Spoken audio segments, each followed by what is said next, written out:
Today, we are going to look at the end of Judges chapter 8. And as the screen behind me says, we are going to cover, the end of Gideon. Kind of. And my kind of will make more sense next week. And I know that a lot of the time when I preach, I begin my sermons by saying that today we're going to talk about one of my favorite stories in the Bible, or this is one of my favorite chapters in all of Scripture. I say that a lot, and I know that some of you question whether I know what the word favorite means, because I have so many favorites. But what I have to tell you is that today is not that case. This is not one of my favorite stories in the Bible, and the story of Gideon is not one of my favorite stories. And it's especially true at the end of the story of Gideon. I get more and more frustrated with Gideon because Gideon seems to be a man like the prophet Jonah, a man who God uses, but a man who never really gets it, who never understands, who never learns the lessons that he ought to learn. And when we look at the story of Gideon, it seems that as his life goes on, Gideon just gets worse and worse at that. And that's why I get frustrated with him, because at the beginning of the story of Gideon, Gideon is a very relatable character. What we see at the beginning of the story is Gideon scared of the socio-political world in which he lives. He hides. He's scared to trust God. When God does come to him, the first thing that Gideon does is complain at God. He follows God, but he follows reluctantly. He tries to keep following God a secret, so that he doesn't look like a crazy weirdo to the world around him. He tests God. He wants God to prove that God is trustworthy before he's willing to step out in faith. What we see in the story is that God gives Gideon those proofs, but then turns the tables on Gideon, because what God knows is that faith doesn't come from proof, that faith grows in the choice to trust and then to live out that trust. So God demands that Gideon do that, and Gideon does for the most part, and God gives him victory. But Gideon's very relatable in all those things to us, because we're often the same way as Gideon is. We're often scared or reluctant or worried about the world around us. And it's encouraging when we read the beginning of the story of Gideon, because we see someone like us who seems to grow in trusting God and then is victorious through God. And the beginning of the story of Gideon gives us hope for ourselves, because even though I doubt and I'm scared, and even though I don't always trust God like I should, even though sometimes I really, really push it with God, God still loves me. God still cares for me. And God can still do miraculous things through me like he did in Gideon. It's a wonderful story at the beginning. It's very relatable. It's something we like. But then we get to the later stories about Gideon. And I don't know about you, but when I read the stories later on in Gideon's life, when I read about how Gideon just takes for himself all the symbols of kingship and wants everyone to treat him like a king, I find my palm on my face. I mean, I know that Gideon said, God's only going to be your king, but then if you read the story, he turns around and acts as if he were the king. So I sort of doubt the truthfulness of that statement from him. Maybe Gideon was just hiding from the responsibility of being king, which is a very Gideon thing to do. But then, we keep reading, and I read about Gideon leading the entire nation into false worship with the ephod he made. And I often, when I read the story, find myself out loud saying, what the heck, dude? You were supposed to bring the people back to God, not lead them further away. What the heck? But, that does clearly show us the problem with being slightly off in following God, because that can lead to big problems like we see in Gideon's life. And there are lessons for us in these stories, even though I find them frustrating. But the good story of Gideon ends in a very troubling way. Because what we like in stories, what we like in books, in movies, we like stories. We want to see stories that are victorious. The story of the person who overcomes. We like to see the story where the main character begins downtrodden or flawed in some way, but through the course of the story grows and ends the story as a better person. In writing, they call that character development.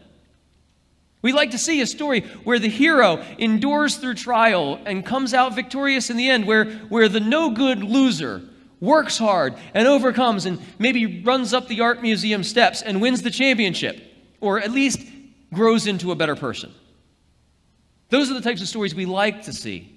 And we like to see those stories because deep down, that's what we want in our own lives. But that's not the story of Gideon. And we'll see as it goes on, that's not the story of Gideon. Verse 28 says to us, "Thus Midian was subdued before the Israelites and did not raise its head again during Gideon's lifetime. The land had peace for 40 years." God used Gideon, flaws and all, to deliver Israel.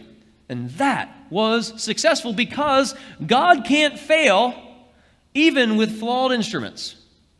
Even then, God is successful, even if he has to use flawed instruments to accomplish his purpose. And for the rest of Gideon's lifetime, the land had peace.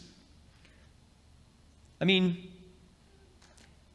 yeah, they were worshiping false gods that Gideon had made, but peace, right? Well, see, that we come to this point in the story, and I'm going to give you homework. Because as you live your life this week, you should ponder this question. Is it better to have peace but be worshiping a false god, or to have strife and be following the true God? See, we read this story in the Bible, and we see the statement, Israel had peace for 40 years, and immediately we assume that it's a good thing. But is peace without following God really a good thing? Gideon gave them peace, but the man charged with bringing the people, bringing the nation back to God, by his own failings, corrupted the whole nation further away from God. When we see this happen in the life of Gideon, we need to be careful not to do what he did. He taught the people through his words and through his actions to disobey God. We should be constantly evaluating our lives and making sure that through what we say or what we do, we are not encouraging or teaching other people to do what God says not to do, or to live our lives further and further away from God. We should not do what Gideon did. Verse 29 says, Jerubbaal, the son of Joash, that's Gideon, went home to live. So of course he went home, because that's where the ephod was, and that's where everybody was going, and that's where he wanted to be. It says, verse 30, he had 70 sons of his own, for he had many wives. So I have a quiz question for you here at this point in the story. Guys, how many wives are you allowed to have according to the Bible? Okay, 1. How many does Gideon have? Okay, many. Okay, it doesn't tell us how many is, but it tells us he had 70 sons, and then probably plus daughters as well. So what you can do after the service to figure out how many wives Gideon had is you go to a lady in the church, and you find out how many of 70 she'd be willing to cover. Then you can do the math and figure it out. Okay? I didn't do a survey. But why would Israel's judge so blatantly disregard what God says about marriage? Why? Well, let me ask you this question. Is Gideon following God? No. Gideon worships the ephod that he made. So why would you think that Gideon would listen to God about marriage? He doesn't listen to God about who he should worship. He doesn't listen to God about anything else. Gideon worships the ephod. The ephod that he himself made. So Gideon worships himself. But it goes on. Verse 31 says, his concubine who lived in Shechem also bore him a son, whom he named Abimelech. And in case you don't know, A concubine is a woman that a man has sex with who he's not married to. So in addition to however many wives Gideon had to have to get to 70 sons, he also has concubines, other women that he sleeps with who are not his wife. Quiz question number 2. What does the Bible say about that behavior? Yeah, don't do that. But again, what we see in the story is that Gideon does not care what God says because Gideon follows Gideon's opinions, not God's. And as a preview of the story to come, the Bible tells us that one of Gideon's concubines who lives in Shechem had a son who Gideon named Abimelech, which means my father is the king. And at this point, it always seems really hard for me to take the position that many scholars do, saying that Gideon is a very humble and devout character. He denies having the kingship because he wants to give God the proper place. But then he turns around in every way, acts as if the king, and even names one of his sons, my father is the king. I don't think that's what you do if you don't want to be the king. It doesn't seem to add up. And I know that many of you will now look at your reference Bible, and you'll have a note or a footnote that says that Abimelech actually means my divine father is king. And that again, it's Gideon being humble and giving God the proper recognition. But let's think about that for a second. So what you're saying is, Gideon is honoring God by naming his illegitimate son, who he got by disobeying God, in honor of God.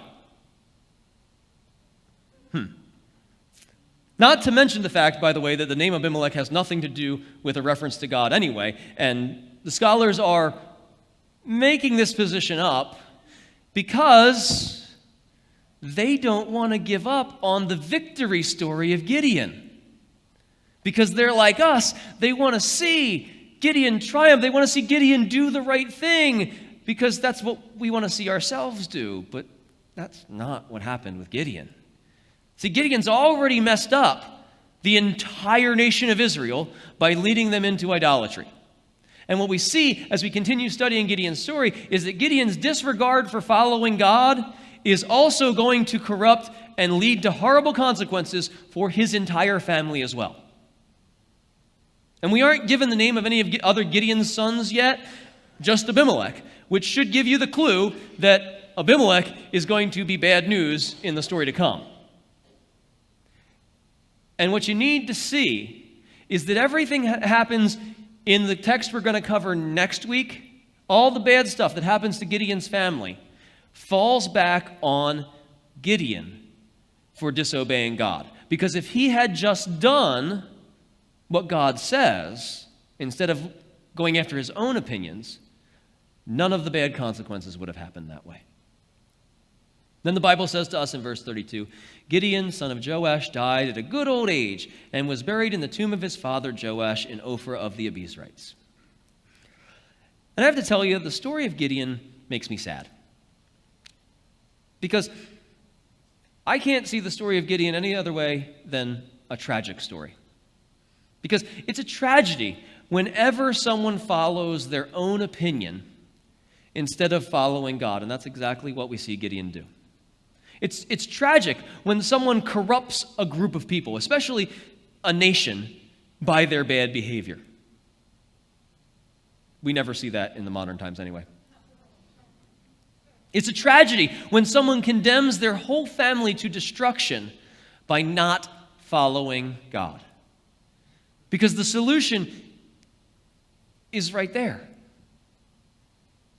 Follow God, and then these bad consequences don't come about.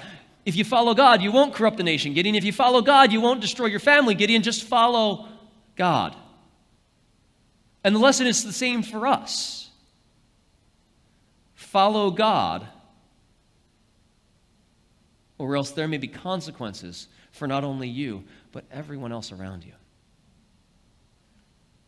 But for me, the story of Gideon is even more tragic than that. And it's scary as well. Because at the beginning of the story, it looked like Gideon was doing well. It looked like he was getting it. It might have been a story like the ones we like to hear, where the hero rises and the ending is victorious. But it's not. Gideon fails. And that's scary and troubling because that could be us too. And the lesson, of course, is not to follow in the footsteps of Gideon. We read the story of Gideon, at least I do, and I say, what the heck, dude? But think about yourself. Think about the person reading your story 2,000 years from now. Reading the story of your life in 2,000 years from now. Don't be like Gideon. Don't live your life in a way that makes that person read your story go, what the heck? The way to avoid the pitfalls that Gideon fell into is to do the thing that Gideon didn't do. Trust God and follow God. That's what Gideon failed to do. But remember, that's how you live life in God's world, God's way, right? Trust and obey. If Gideon had just done that, the story would be the kind we like. But he didn't. Gideon didn't follow God. Gideon followed Gideon. He did what he thought was best. He trusted his own thinking and his own wisdom and understanding above God's. And it led to bad for his family and for the entire nation. Do not follow his example. Trust God. Don't lean on your own understanding. Rely on God, and he'll tell you how to live. In fact, he has already done that in his word. So the lesson, put positively, live life God's way. And there are some very specific examples from the life of Gideon of things we should not follow and instead live life God's way. I think probably the biggest example is idolatry. We clearly should not follow Gideon's example in this. We should worship God and follow God only. Which seems like a simple lesson, but we have issues with this because anything that takes God's place as number one in your heart and your mind is a false god to you. So we should be constantly evaluating the state of our heart and the state of our minds to find out, to realize if anything has snuck in there and is ranked above God.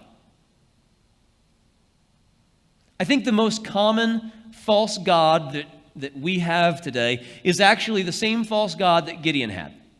And I'm not talking about the ephod that he made, because that wasn't Gideon's false god. Gideon's false god was Gideon.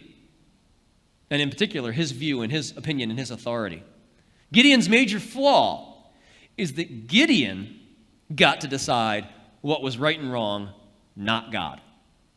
Gideon's opinion was his God. We fall into that same trap today. It is the sin that we fall into, the sin that Gideon fell into, is the original temptation from the Garden of Eden. I decide what's right and wrong, not God.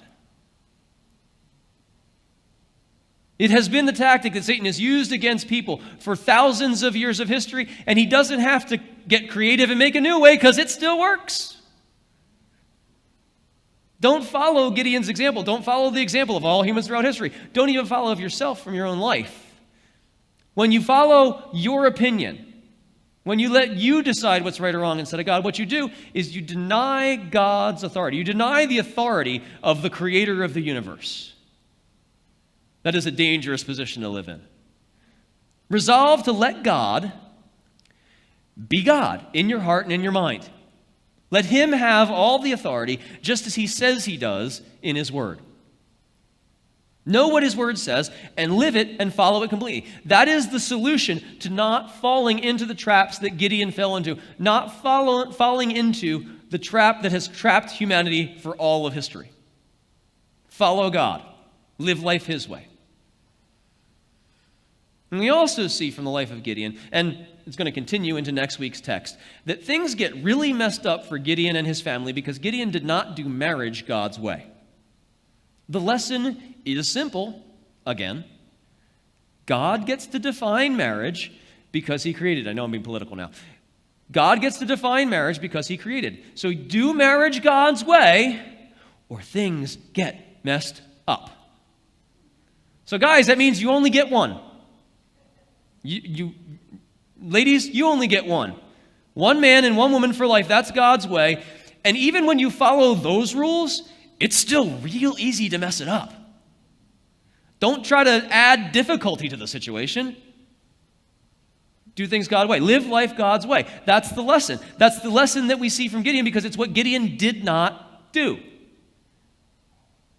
It's a simple lesson, but we have a problem with this simple lesson. We mess up. It happens. We fall short. We make mistakes. What happens then? Have I fallen into being just like Gideon? I'm a complete failure now. Everything's gone. It's a tragedy. I'm done, right? What then? Well, you might feel that way when it happens. But that's not true either. If you think about it, what you'll see is that in every good hero story, there is a failure, a setback, a problem. And what decides whether the story is a hero story or a failure story is how the person responds. Gideon's story is a failure story because when he has the setback, when he fails, Gideon justifies his behavior. He rationalizes his behavior. He worships his own opinion and moves himself further and further and further away from God. This is the wrong action. It's why Gideon's story is a failure story. Don't follow Gideon's example. When you fail, admit it and correct it. Don't hide it. Don't continue in it. Don't try to justify your own behavior. Own up to a mistake. Don't deflect the blame off onto someone else. Don't try to point fingers at others. If you hide, if you continue to do it, if you deflect, what happens is you hurt yourself. Because you are cutting yourself off from the growth that there is for you in that situation. James tells us that we should consider it joy when we have trials and failures.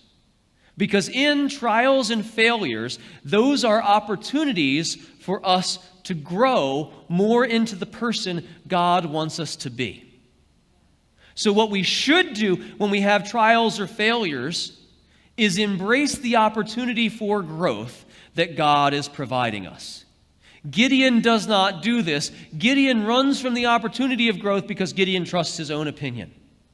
If Gideon had turned to God and said, "Tell me how to grow from this situation," the story would be entirely different.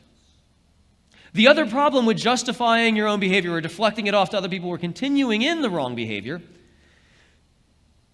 is that you might corrupt others. Someone else might see you doing the wrong thing and fall into that same pit, or they might even think that the wrong thing is the right thing because you're doing it, or the consequences of your own wrong behavior might affect a whole group of people, a nation, or your family. And you don't want to be the cause of other people's suffering or failing. The Bible says it would be better for you to have a giant rock tied around your neck and to be thrown in the ocean than to cause someone else to sin. It's a serious thing. Don't do that. Don't follow Gideon's example. When you recognize a failing in your life, and in fact, whenever you recognize a failing in your life, if you recognize it and it just happened, if you recognize it and it was years ago, if you recognize it and you've been doing the wrong thing for 155,000 years, whenever you recognize a failing, admit it and correct it. Because when you do, what you will find is that forgiveness is waiting. When you see that failure, admit it. Run, don't walk, back to God. Don't set up false gods of your own opinion. Run to God for forgiveness and then live life His way. Keep doing that. It's what Gideon refused to do. Gideon could not run back to God for forgiveness because Gideon's ultimate authority was not God, it was Gideon. Don't live like that. If you are your own ultimate authority, you need to know you are on a road to destruction. What makes a hero is how they respond to difficulty or failing. Gideon is often listed as one of the great heroes of the Bible. And at the beginning of the story, it looks that way. But as we read the whole story, we see that Gideon did not respond to failings and trials as a hero does. So his story ends up being a failure story. But you have the perspective to look at Gideon and see the mistake of his example. You have the opportunity to be the hero that Gideon was not.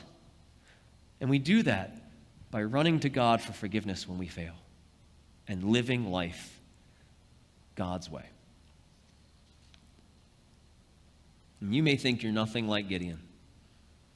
You may think, no one's going to be reading about my story in 100 or 1,000 years. I'm not that important, but don't be ridiculous. Maybe you're right. Maybe no one's going to read about your, maybe no one's going to read anymore in the future anyway. But what you should know is that the author of Hebrews tells us that right now, we are each surrounded by a cloud of witnesses. As if we were standing in the center of a gigantic sports arena. And even if there's not going to be someone who reads about you in the future, they're watching you right now.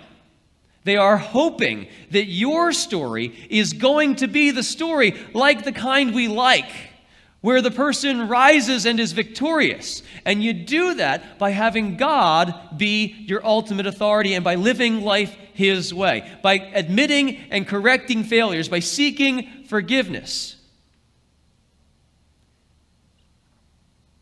Because when we don't live life God's way, when we don't admit our failings, when we don't seek forgiveness, all those things that are things that tie us down and keep us from living our lives to the potential that God has for it. The author of Hebrews says it this way. He says, strip off every weight that slows you down, especially the sin that so easily trips us up, and then run the race with perseverance that God has set before you. And you do this by keeping your eyes on Jesus. Jesus, who is the champion, the example, and the person who initiates and perfects our faith by giving us the way to live correctly. Follow His example and live life His way. Because right now, they are watching and rooting for you.